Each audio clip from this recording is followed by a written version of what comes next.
Ngaw-ngaw, syempre, mayroon. Lumingon si Trinidad de Leon, hindi makapaniwalang nagtatanong, paano? Tumingin si Kiel sa kanyang pagkakaupo sa balikat ng estatwa ni Buddha, pumapatak ang pawis sa kanyang noo. Tumingin sa nakangising anino sa likuran niya, mula sa mataas na lugar, sinipa ni Kiel ang lalaki, sinasabing, katarungan mula sa langit. Tumawa siya at nakita si Trinidad Bayani na bumagsak na may dugong umaagos mula sa kanyang bibig. Itinapon niya ang karagdagang supot ng pera. Kinuha ni Kiel ang papel mula kay Trinidad Bayani at mumuso, sinasabing, ito ang lihim na gustong isulat ni Trinidad Bayani sa Bokashi Samahan. Hindi mali ang impormasyon ni Kiel Tahan, si Trinidad Bayani ay talagang lumahok sa insidente ng paglipol sa pamilyang Kiel ng Ijiang. Sa unang pagkakataon na mamatay sa ilalim ng kanyang kutsilyo, nakakuha ako ng rangbongsi. Maaari bang may kinalaman ang pagtatasa ng kamatayan sa pagkakakilanlan ng taong pumatay sa akin? Kung mamatay sa kamay ng isang masamang tao, mas mataas ang magiging ranggo. Kailangan kong beripikahin ulit. Yumuko siya at tiningnan ang natitirang liham, tumatawa, ang natitirang liham ay nakasulat sa sulat palaka. Hindi ko naintindihan. Dadalhin ko kay Tahan Tia para tingnan. Baka may maipalit na ilang benepisyo. Sa labas ng bayan sa isang eskinita sa ibong lungsod Sien, naglalakad siya. Ang anino ay sumasalamin sa maliit na lusak. Si Kiel, na may suot na sombrero, huminto sa harap ng isang maliit na silid, tumatawag, Tahan Tia, nandito na ako. Lumapit siya, binubuksan ang pinto, na inilalabas ang kanyang maliliit na kamay sa manipis na kortina ng seda patungo sa mukha ni Kiel. Nakatakip ang mga mata ni Tahan Tia ng puting tela, sinasabing, saan ka nagpunta? Ang iyong boses ay mali. Hindi ikaw si Kiel. Iwinagayway ni Kiel ang kanyang kamay, humihikbi, hindi nararapat na ang isang bulag na babae na nabuhay ng mag-isa ng higit sa kalahating taon ay napakasensitibo sa pangamoy. Ang kanyang sigla at lakas ay tumaas, ang katawan na ito, maliban sa kalamnan, kahit na ang boses ay katulad ng isang lalaki, lahat ng lalaki ay dadaan sa yugtong ito. Mabilis niyang itinulak siya, sinasabing, Tia, madali na lang ako magkaroon ng mga ilusyon. Hindi pa rin siya naniniwala, kaya sinasabi niya, talaga. Hindi ako naniniwala. Mayroon ka bang patunay na ikaw si Kiel? Bahagyang nag-isip si Kiel, biglang sumilay ang isang sinag ng liwanag sa kanyang ulo. Hindi ba't siya ang ninita? Agad siyang nanahimik, walang sinasabi, naaalala ang tanong ni Kiel sa kanya, hindi ka ba talaga si ninita? Lumapit siya sa kanya, na napakalapit na inaamoy siya, mukhang masaya, nag-iisip, napaka-close. Masaya na ako, hindi ko nasasabihin. Nakatukod ang mga kamay ni Tahan Tia sa pagkakaupo, dahan-dahang tumayo. Umiwas siya, sinasabing, ikaw nga pala. Pareho pa rin ang amoy. Namula ang mukha ni Kiel, bumubulong, sinisiguradong walang nakakarinig. Umupo siya, tumawid ng mga binti. Ang kamay ni Tahan Tia ay may hawak na tasang tsaa, mahinang sinasabing, pagkatapos na mapuksa ang pamilyang Kiel, laging kumikibot ang aking mga mata. Tanda ito na malapit nang bumukas ang langit na mata. Walang maaaring makatakas sa kanila, kaya huwag mong isiping lokohin ako. Napagtanto iyon ni Kiel, sa kanyang isip, huwag masyadong magsinungaling sa langit na mata, sumusulat pa rin ako ng mga mata ng reinkarnasyon dito. Yumuko siya, inilalabas ang papel sa harap ng kanyang mga mata, sinasabing, tama, tama, tama. Siya na lamang ang natitira sa pamilya ni Kiel. Hindi papatayin ng banal na mandirigma, tiyak na dahil ipinanganak siya na may likas na talento at mas mataas na espiritual na pangunawa kaysa sa iba. Naalala, tinatanong niya kung kailan ipapasa ang ikalawang kabanata ng Haba ng Buhay na Karapatan sa kanya. Nang marinig niya iyon, sumagot siya, huwag masyadong maging mapusok. Kung gusto mong linangin ang panloob na puwersa, kailangan mo munang sanayin ang iyong paggamit ng sigla at lakas, at dagdagan ang lakas. Ang prosesong ito ay nangangailangan ng hindi bababa sa 5 o 6 na taon. Itinaas ni Kiel ang kanyang sarili, ipinapakita ang kalamnan ng kanyang braso, sinasabing, hindi ba't gusto kong maghiganti sa Tia? Hindi ba't sinabi nating tuturuan ako ng tiyan ng haba ng buhay na karapatan para makapaganti sa pagkalipol ng pamilyang Kiel? Bukod pa rito, nararamdaman kong malapit na akong matapos sa yugto ng paglilinang ng lakas. Dahan-dahan niyang sipsip ang tsaa, sinasagutan ng nag-aalangan. Iniabot ni Kiel ang kanyang kamay, hinahawakan ang kamay ni Tahan Tia, at nagsasabing, halika, hawakan mo ang iyong kamay. Pakiramdaman ko ang buto para sa'yo. Tingnan mo kung gaano kalayo ka mula sa pagtanda. Hinawakan ni Tahantia ang braso ni Kiel. Nararamdaman niya na tumigas ito, agad na sumilay ang isang sinag ng liwanag sa kanyang ulo. Namula ang kanyang mukha, nagmamadaling umatras, sumisigaw, ano nang hahawakan ko? Itinaas ni Kiel ang kanyang kamay, tinatapik ang braso na puno ng kalamnan, sumasagot, ang braso, ano pa ba ang iniisip mo? Ipinilig niya ang kanyang ulo, umuubo, sinasabing, sa katunayan, katatapos lang naming magkakilala ng 1 buwan at malilinang mo na. Maaari bang isa kang talento sa paglilinang ng martial arts? Inilagay niya ang kanyang kamay sa braso, bahagyang pinipiga ito, sinasabing, ang mahiwagang pagsasanay ay sa simula pa lamang ay isang mabuting gawa, walang mga shortcut. Ngunit ikaw naman. Inilabas ni Kiel ang kanyang kamay, na nakatukod ang baba at tinitingnan siya, sinasabing, kung naramdaman mo na rin ang aking kasanayan sa pag-ensayo ay hindi masama, bakit hindi mo ako turuan ngayon ng susunod? Nakatukod ang baba ni Kiel, tinitignan siya, nag-isip, haba ng buhay na karapatan, ang nag-iisang martial arts ng pamilya Kiel ng Ijiang. Kung lilinangin mo ang haba ng buhay na karapatan hanggang sa pagiging ganap, makakamit mo ang yugto ng pagtanda ng hindi bumababa. Ang mahahalagang alituntunin na angkop sa paglilinang ng mga immortal. Kailangan kong tapusin ang pag-ehersisyo sa lalong madaling panahon. Iniisip niya na sisirain ng kanyang sarili ang makapal na yelo, ito ang paraan ng aking paglilinang, at darating dito ang mga immortal. Hawak ni Tahantia ang tasang tsaa, mahinang nagsasalita, bagamat hindi masama ang iyong kasanayan, nakapagsanay ka na lamang sa loob ng 1 buwan. Bagaman si Trinidad Bayani ay hindi naglinang ng panloob na puwersa, ang kanyang braso ay may lakas na 100 katis. Sa hinaharap, hintayin mo siyang makapatay, at ituturo ko sa iyo ang mga susunod na hakbang.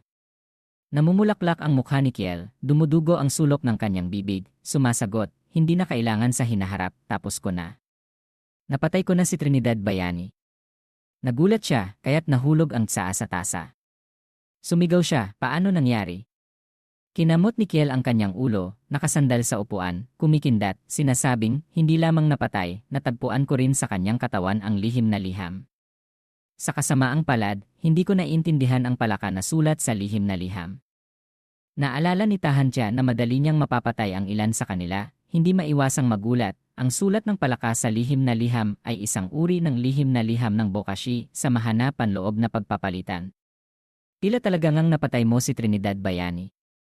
Sa isip niya, nag-iisip, hindi ko inaasahan na talagang matatalo niya si Trinidad Bayani. Iniabot ni Kiel ang papel sa kanyang kamay, tumatawa, nang marinig niya itong sinasabi, dahil pinatay mo si Trinidad Bayani, ipapasa ko sa iyo ang susunod na kabanata ng haba ng buhay na karapatan na, gaya ng ipinangako. Tumayo, umupo sa kanyang harapan, makinig sa aking pagpapasa ng lihim na alituntunin sa iyo.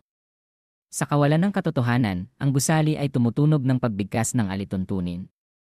Sa makikitang tagalikha, ang hindi nakikitang tulong ng katotohanan ay nagmumula sa maraming lugar. Pagkalipas ng kalahating oras, itinago niya ang kanyang mga mata, tumitingin sa system panel sa kanyang ulo. Ang kasanayan sa haba ng buhay na karapatan ay tumataas sa 40%. Tinitigan ni Kiel ang panel ng abiso, nag-isip, walang pagbabago sa kasanayan. Siguradong mas mabilis ang pag-asa sa sistema kaysa sa paglilinang ng mag-isa. Kailangan kong maghanap ng higit pang malakas na karakter mula kay Trinidad Bayani upang hamunin. Binigyan ni Tahantia si Kiel ng isang maliit na aklat, sinasabing, ito ang paraan para i-decode ang sulat palaka. Tignan mo ito, at sabihin mo sa akin ang mga nilalaman sa liham. Binuksan niya ito, lumapit, inilalapit sa kanyang mukha. Sa isip niya, hindi niya nakikita, ngunit mahahanap niya ang lihim na libro. Maaari bang magpanggap siyang bulag? Nanatili siyang tahimik, naghihintay sa kanya na ilagay ang liham at ang maliit na aklat. Nakatukod ang baba ni Kiel, sinasabing, sa liham, tila sinasabi na alis na ang emperador ng dakilang ilog sa imperial na kabisera para bumiyahe sa lalong madaling panahon at ang bokashi sa mahanay naghahanda na tipunin ang mga miyembro. Nanlaki ang kanyang mga mata, sumisigaw, pagpatay sa emperador ng dakilang ilog. Nagulat siya, mabilis na lumalapit, nagtatanong, saan maghahanda ang bokashi sa mahana patayin ang emperador? Ano ang oras ng paglalakbay ng emperador? Mayroon bang higit pang detalye? Iling-iling ang ulo ni Kiel, sumasagot, hindi sapat ang lihim na nakasulat sa maliit na aklat. Magagawa ko lamang ito. Hindi ko ma-decode ang tiyak na oras at lokasyon. Bumagsak si Tahansya sa upuan. Hinigpitan niya ang kanyang mga kamay, naggangalit, ang Bokashi sa mahanay talagang may lakas ng loob. Ngunit kung gumalaw sila, malamang na may posibilidad. Umupo si Kiel, na nakatukod ang kanyang baba, nagulat na nagtatanong, napakalakas ba ng Bokashi samahan? Nang marinig niya iyon, sinasabi niya, noong una, sinabi ko lamang sa iyo na ang Bokashi, samahan at ang banal na mandirigma ang nagpuksa sa ating pamilyang Kiel. Hindi ko sinabi ang dahilan. Sinimulan niyang ikwento ng isa-isa. Ang banal na mandirigma ay kilala bilang pangalawang pinakadakilang martial artist sa mundo. Itinatag niya ang Bokashi samahan at winasak ang maraming pamilyang martial artist at mga sekta sa kanyang sariling pagsisikap. Gayon din, kinuha niya ang mga lihim na libro ng martial arts na itinuturing ng bawat sekta na sarili nilang kayamanan upang pahintulutan ang mga miyembro na malayang basahin ang mga ito sa loob upang mapabuti ang kanilang sariling lakas.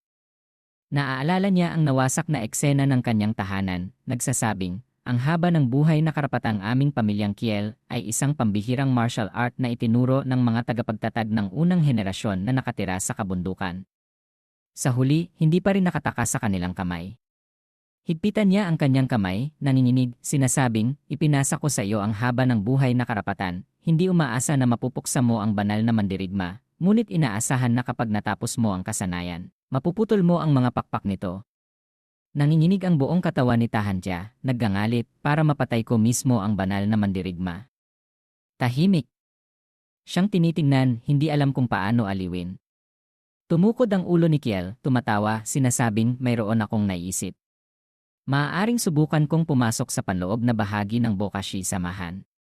Nang marinig niya yon, agad siyang sumigaw, nakapag-ehersisyo ka na ba hanggang sa maging tanga ka na? Gusto mong sumali sa Bokashi samahan? Iwinagayway ni Kiel ang kanyang daliri, pagkatapos ay sinuntok ng malakas ang mesa. Tumayo si Kiel, humihigpit ang kanyang mga kamay, tumatawa, sinasabing, una, sasali ako sa panloob na bahagi ng Bokashi samahan, pagkatapos ay papatayin ang emperador bilang isang mamamatay tao ng Bokashi samahan. Sa gayon, tiyak na maglalabanan hanggang sa kamatayan ang imperial na korte ng Dakilang Ilog at ang Bokashi samahan. Hinahaplos niya ang kanyang baba, nag-iisip, kung hindi ako makakapasok sa Bokashi samahan, ipagpapatuloy ko ang pakikitungo sa mga tao ng Bokashi samahan, at subukang kunin ang kumpletong plano ng pagpatay sa Bokashi samahan sa emperador. Pagdating ng oras, maaari ko ring gamitin ang aking pagkakakilanlan bilang isang mamamatay tao para paghaluin ang tubig upang pasanin ng Bokashi samahan ng galit ng korte upang mapawalang sala ka ng mas maaga. Pinukpok niya ang mesa, sumisigaw, delusyonal na pag-isip. Halos isa itong katapusan. Nagkibit balikat si Kiel, nag-isip, mayroon niyang pagkakataon na maging isang mamamatay tao at patayin ang emperador. Kung mamamatay bilang isang mamamatay tao, siguro, maaari kong mag-iwan ng pangalan sa kasaysayan. Ang kamatayan na iyon ay tiyak na may mataas na ranggo. Iniisip niya kung saan niya matatagpuan ang mga lihim na aklat ng martial arts sa Bokashi, samahan na maaari niyang basahin, nag-isip, bukod pa rito. Ang isang organisasyon na itinatag ng pangalawang martial artist sa mundo ay may malaking bilang ng mga klasiko sa martial arts sa loob nito na maaaring madaling basahin ng mga miyembro. Mayroon ding kumpletong edisyon ng haba ng buhay na karapatan. Itinaas niya ang kanyang kamay, ang kanyang hinlalaki, nag-iisip, hindi ba't ito ang lugar kung saan pinangarap kong mag-level up? Muling iniisip, hinahaplos ni Kiel ang kanyang baba, sinasabing, sa kasamaang palad, kung gaano kalakas ang sinabi ni Tia na matalo ako ng banal na mandirigma, halos imposible. Sa pinakamarami, magiging sanhi lamang ito ng ilang problema sa Bokashi samahan. Kaya, ito ang pinakamahusay na paraan. Itinaas niya ang kanyang boses, sumisigaw, ngunit mamamatay ka, nagpakita si Kiel ng isang mukha na walang takot, sinasabing, ano ng katatakutan sa kamatayan? Sa kanyang puso, pilit niyang pinipigilan ang kanyang pagtawa. Bahagyang umangat ang kanyang ilong, naaamoy, higpitan ang kanyang kamay, iniisip, walang amoy ng pagsisinungaling. Higit pa, nararamdaman ang kasabikan at kagalakan. Seryoso siya. Pero ano ba ang gusto niya? Ang haba ng buhay na karapatang kumpara sa kanyang buhay ay hindi katumbas ng kahit ano. Ano pa ang maibibigay ko sa kanya? Namula ang mukha ni Tahansya, niyayakap ang kanyang mga pisngi gamit ang kanyang mga kamay, iniisip ang isang posibilidad, siguro, ninanais niya ang aking katawan. Nagdududa ang ulo ni Kiel, ang ekspresyon na parang talon, tumitingin sa kanya na nayayakap ang kanyang mukha, sinasabing, "Tiya, ano na naman ang iniisip mo?" Niyakap niya ang kanyang mukha, itinataas ang kanyang kamay, nanginginig sa kanya, sinasabing, "Nararamdaman ko lamang ang dakilang kabutihang loob na hindi kayang bayaran. Ano pa ang magagawa ko para sa'yo?" Nang marinig niya ang kanyang sinasabi, nahihiyang kinamot niya ang kanyang ulo, nagtatanong, "Bakit?" Sa kanyang puso, nahihiya na nag-isip, "Mandirigma ako ni Kiel, paano ko maiisip ang bagay na yon? Hindi talaga dapat." Nakasandal si Kiel sa pinto, nakayuko, sinasabing, "Tungkol dito, may isang bagay na maaari lamang gawin ni Tia." Napalunok siya, pagkatapos ay nagtanong, "Ano yon?" Itinuro siya ni Kiel, tumatawa, sinasabing, "Lihim." Hindi niya maintindihan, naglalabas ng tanong na tanong. Sa isip niya, kung hindi siya natatakot mamatay, subukan natin siya pansamantala. Huminga siya ng malalim, pagkatapos ay sumagot, "Sige." Inilagay ni Kiel ang maliit na pulang aklat sa kanyang damit, sinasabing, "Nasasayahan ako." Naaalala, tinatanong niya, "Alam mo ba kung mayroon pang ibang miyembro ng Bokashi samahan sa malapit?" Mahinang sumagot siya, "Mayroon." Naaalala niya ang lalaking iyon at ang mansyon niya. Ang pinuno ng lungsod ng Ibong Lungsod, Kwan Balong. Ang isang latigo ay bumagsak sa likod ng isang lalaking nakaitim habang naglalakad sa kalsada, pagkatapos ay muling tumama sa likod ng lalaking nakaputi na umiiwas. Ang mga tao na naglalakad sa kalsada ay mabilis na tumakbo, sumisigaw upang umiwas sa latigo. Ang kasambahay ay nagbukas ng daan kay Kwan Nenji, na nakasakay sa isang kabayo. "Nandito na si Kwan Nenji, masamang Master Kwan. Tumakbo na kayo. Patawarin na sana kayo ni Kwan Nenji." Ang isang kasambahay na nakatayo sa tabi ng kabayo ni Kwan Nenji, na may hawak na latigo, tumingin sa mga tao, mayabang na sinasabi, "Naglalakad na si Kwan Nenji, huwag humadlang sa daan." Ang sulok ng kanyang mga mata ay tumitingin sa grupo ng mga tao, tila may natagpo ang kumikinang, naglalabas ng isang tanong na tanong. Agad na itinuro ni Kwan Nenji ang isang direksyon, sinasabing, "Kunin ang magandang babae sa kabilang banda dito." Itinaas ni NC Rianryo ang espada, sinasabing, "Huwag kang magtangkang gumawa ng kalokohan." Sa tabi niya, binunot din ni Kwan Balong ang espada, minumura, "Walang hiya. Kahit na mamatay ako, hindi kita hahayaang magtagumpay." Biglang, lumitaw ang isang malaking pakpak, humahawak ng mahigpit sa kamay na may hawak na espada. Mabilis na pinigil ng dalawang malalaking kalbo si NC Rianryo. Isa sa kanila ang nagsasabing, "Ginoo, iniimbitahan ka ng aming master na makipag-usap." Nagulat siya, naglalabas ng isang hindi maunawaang sigaw, tinitingnan sila. Hindi makapaniwalang nanginginig si Kwan Balong sa tabi, itinuturo siya, sinasabing, ang magandang babae na sinasabi niya ay siya. Nahihiya siyang namula, sumisigaw, "Walang hiya." Naglabas din siya ng espada, malakas na sumisigaw, "Diyan lang, tutulungan kita. Kailangan nating turuan ang magulong master." Naggangalit si Kwan Nenji, galit na itinuturo siya, iniuutos, turuan ang masamang babae na yon na hindi alam ang mundo. Agad na lumitaw ang maraming kalbo, mabilis na sumusugod patungo sa dalawang tao, tumutugon, "Opo." Si MC Rianji ay pinipigil ng isang lalaki. Si Kwan Balong ay pinigil ng dalawang iba pang kalbo. Sa ulo ng Kwan Nenji, mayroong isang anino na kumikinang ang mga mata, nagmamasid sa asul na langit. Ang mga ulap ay dahan-dahang lumalayo. Biglang, umaalingaw-ngaw ang isang mapurol na sigaw. Nagulat ang mga tauhan, natutuklasan ang usok na lumalabas mula kay Kwan Nenji. Agad na sumisigaw ang mga taong iyon, "Senjini." Sinisikmura ni Kiel ang leg ni Kwan Nenji, itinataas ito sa mataas na lugar. Agad na sumisigaw ang mga tao, "Ginugulo ang aming Senjini." Namumula ang mukha ng lalaki, nahihirapang huminga, banta sa kanya, "Huwag kang gumalaw, kung hindi, ang aking ama ay ang pinuno ng Ibong Lungsod." Itinayo ni Kiel ang kanyang kamay, nagpapakita ng walang bahalang ekspresyon, sinasabing, "Ganoon ba?" Ang mga mata ng lalaki ay puno ng galit, sinasabing, "Darating na ang aking ama. Hindi ka maaaring makatakas." Sa oras na yon, tiyak na hayaan kitang mabuhay ng mas masahol pa kaysa sa kamatayan. Nang marinig iyon ni Kiel, sa kanyang puso, masaya siyang sumisigaw, mayroon pa bang magandang bagay na katulad nito? Hinahaplos niya ang kanyang baba, nag-isip, sa una, ako ay naghahangad lamang na gumawa ng mabuti, patayin ang anak ng pinuno ng lungsod, at pagkatapos ay maghintay na patayin ako ng mga tagapaglingkod na ito. Ngunit kung mapapatay ako ng pinuno ng lungsod, ang pagtatasa ng kamatayan ay tiyak na tataas sa isang mas mataas na ranggo, hindi ba? Ang sistemang walang kamatayang Sin ay agad na lumabas kasama ang isang panel ng abiso. Gumagawa ng mabuti, inaasahang pagtatasa ng kamatayan. Patuloy sa pagtatantya, sa huli, humihinto sa panandang pandagdag. Nagulat si Kiel, nag-iisip, sa unang pagkakataon na lumabas ang pagtatasa ng mungkahi sa kamatayan, sa gayon, sumasang-ayon din ang sistema sa aking opinyon. Nang naisip ito, hindi niya maiwasang tumawa. Nanginginig ang kanyang buong katawan, pinipigilan ang kanyang pagtawa. Ang mga kalbong tao na nag-aalala ay tumakbo, sumisigaw, Senye. Ang dalawang alagad ng Min Muit Tianzi nan sumigaw, salamat, dakilang mandirigma, sa iyong pagtulong. Ngunit ang taong ito ay may malaking kapangyarihan. Hindi namin kayo maaaring gulo, dakilang mandirigma. Tumakbo na kayo. Nagpakita si Kiel ng isang masamang ngiti, sinasampal ng malakas ang mukha ni Kuan Nianjili. Nang makita iyon ng kalbong tao, natakot siya sa mga pagbabago ng kulay, nanginginig ang kanyang buong katawan, sumisigaw, Senye. Hindi nauunawaan ni Kuan Balong, tumitingin kay Kiel, sumisigaw, dakilang mandirigma.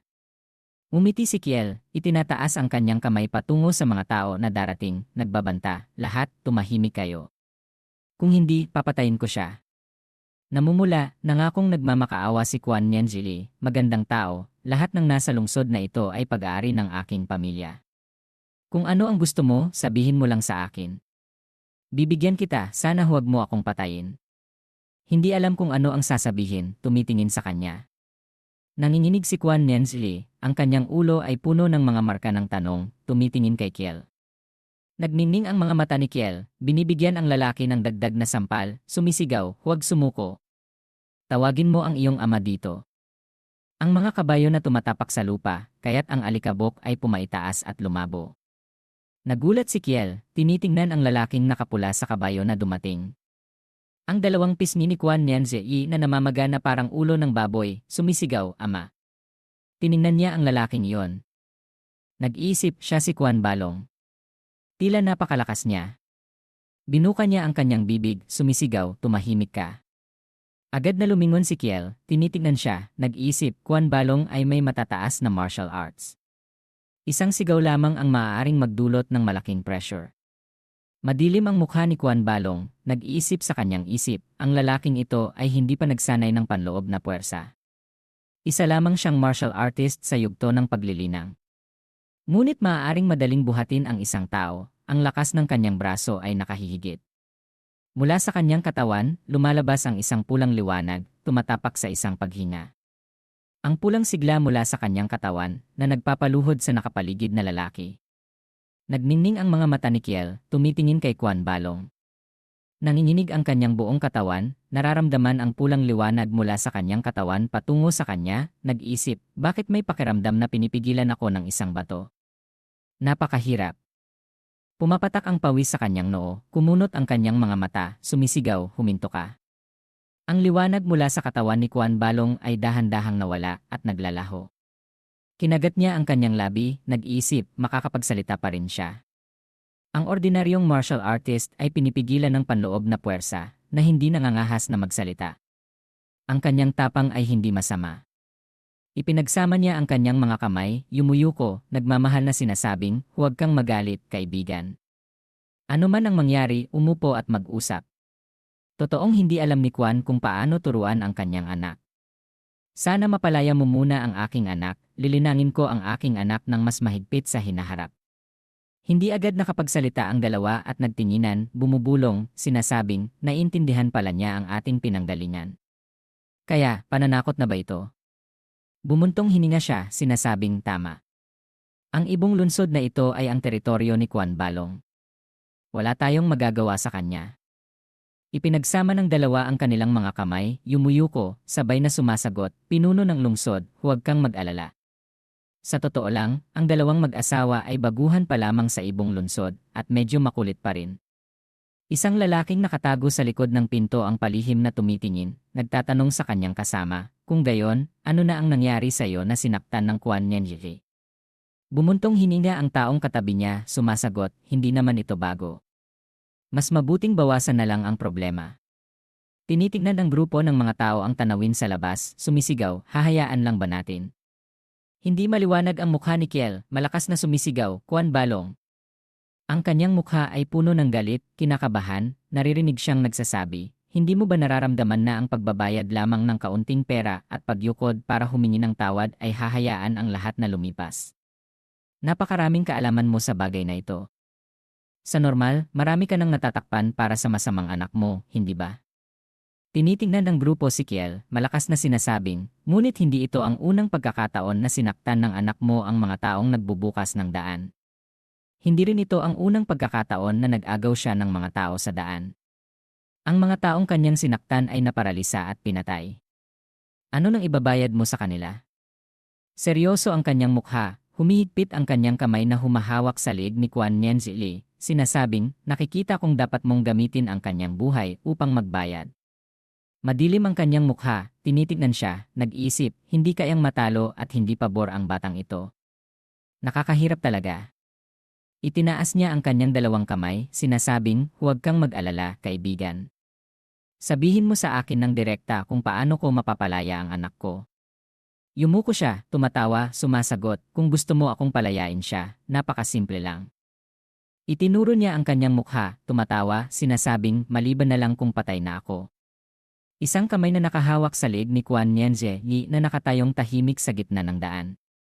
Isang lalaking nakaitim na sinaktan, nakaluhod na tumitingin sa kanya, nagmamahal na sinasabing, isang estranghero, ngunit lalabas para sa aming mga salita ng katarungan, kahit na hindi niya binibigyang pansin ang kanyang buhay. Bumuntong hininga si Kuan Balong, sinasabing, tila wala na tayong pag-uusapan. Isang lalaking nakaputi na agad na lumitaw sa kanyang likuran. Nanlaki ang kanyang mga mata, tumitingin sa likuran, hindi makapaniwala. Ang mahabang manggas ng kanyang abong damit na hinila, sinasaktan siya.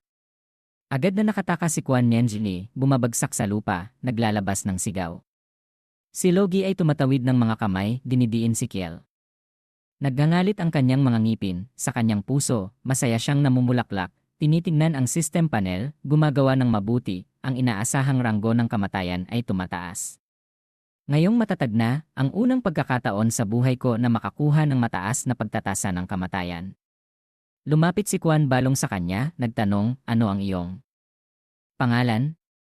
Itinaas ni Kiel ang kanyang ulo, mayabang na sumasagot, ako si Kiel Munti, isang walang pangalang estranghero, walang pinaglalagyang bundok. Pinuno ng lungsod Kuan, pumatay ka ng walang pag-aalinlangan. Sa kanyang puso, hinihikayat, kumilos ka na. Ano pa ang hinihintay mo? Kinunutan niya ang kanyang mga mata, pinupuri siya, babalik na ba ang ilang tapang? Pagkatapos ay iniutos niya na palayain siya. Nagulat si Logi nang marinig ang utos na ito. Hindi rin niya maintindihan, namumula ang kanyang mukha. Mahinang sinabi niya, Kiel Munti, mas matapang ka. Tiyak na hindi ka ordinaryong tao. Kung interesado kang